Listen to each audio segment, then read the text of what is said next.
Five Nights at Freddy's 2 stands out as a fan favorite to some for several reasons, making it arguably the best game in the entire FNAF franchise. Released in 2014, this game expanded upon the foundation laid by the original Five Nights at Freddy's, offering richer mechanics, a more complex narrative, way more diverse animatronic designs, and a much harder challenge that keeps players on edge. The combination of these factors ensures that FNAF 2 remains a beloved and memorable entry in the series. And in today's video, we're going to be covering every reason why FNAF 2 is the best game in the franchise. To start it off, one of the primary reasons FNAF 2 excels is due to its expanded gameplay mechanics. The introduction of over double the animatronics from the first game, coupled with the removal of the doors, forces players to constantly stay alert and adapt.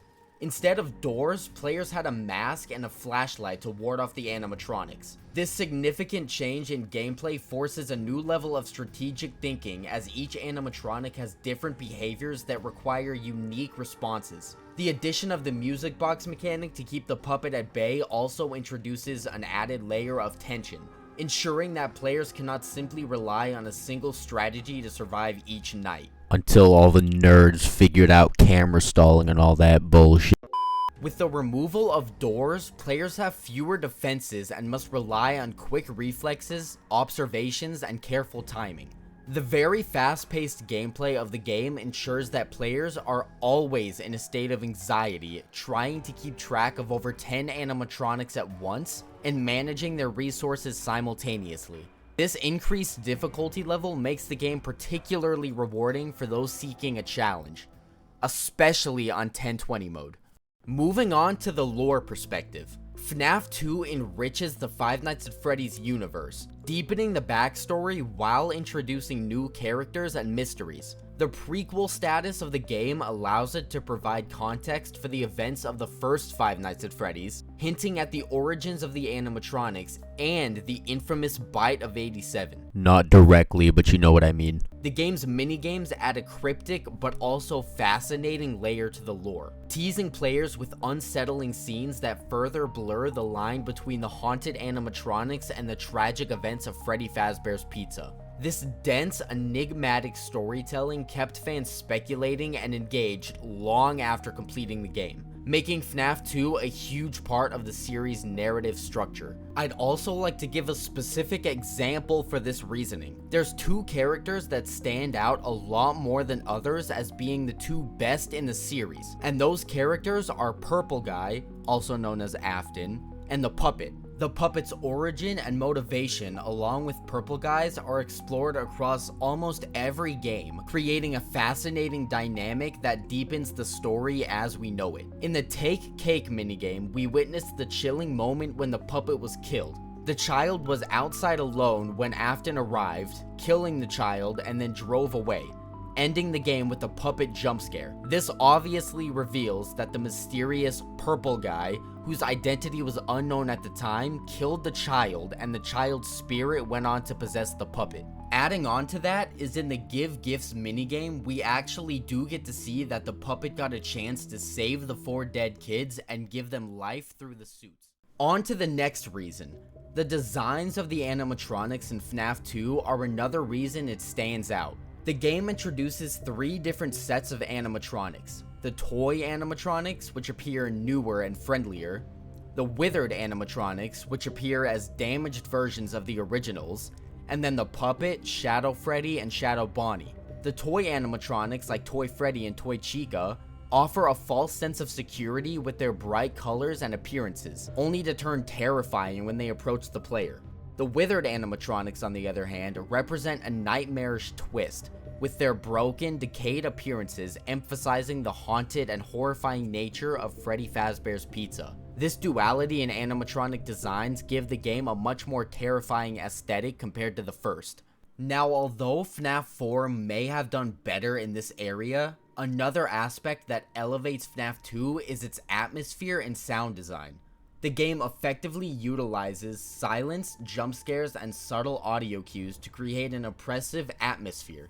The sounds of approaching animatronics, such as Balloon Boy's laugh or vent cues, and the eerie children's laughter throughout the game all contribute to a deeply unsettling environment. This expert use of sound ensures that players are constantly engaged and always feel a sense of dread. Combined with the dimly lit visuals and unsettling animatronic designs, the atmosphere immerses players in the world of Fazbear Entertainment.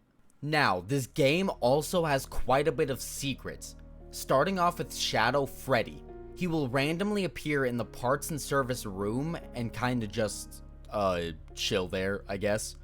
He also appears in FNAF 3, so Scott obviously still wanted to keep him in the franchise after FNAF 2. The next secret is Shadow Bonnie, also known as, RWQFSFASXC, which I will never memorize that. And he is the next secret in FNAF 2, and he will very rarely appear in your office off to the left, and if you stare at him for too long, your game crashes. The third secret is JJ, who is just a blue and purple balloon boy, who has a chance to appear under your desk after flipping the monitor down. The fourth secret is the Endo, who can appear in certain cameras but doesn't do much. The fifth quote-unquote secret is the Paper Pal secret, if you consider that to be one. The sixth is where you can rarely see the puppet in certain cameras show up very close to your screen. There's also 3 screens that consist of Withered Freddy, Withered Foxy, and Toy Bonnie. Now, I think I named them all, but I could be forgetting something, but yeah. I'd also like to add that in my opinion, the strategic complexity of FNAF 2 offers a ton of replay value. As per usual, when players advance, the difficulty curve becomes much steeper, especially with the addition of 1020 mode instead of 420 mode. Now, the final part of this video is that I'm pretty sure this is the first game that mentions Fredbear's Family Diner. And if you're wondering where that name came from, it's the pizzeria we see in FNAF 4, that we still have not gotten an actual game based on, by the way, and yet now we're going back to Fall Fest. But anyways, this part is crazy, because at the time, literally no one could guess that FNAF's first game after FNAF 1 actually had something before it. In conclusion, Five Nights at Freddy's 2 is the best game in the franchise because of its innovative mechanics, lore depth, diverse animatronic designs, and intense gameplay.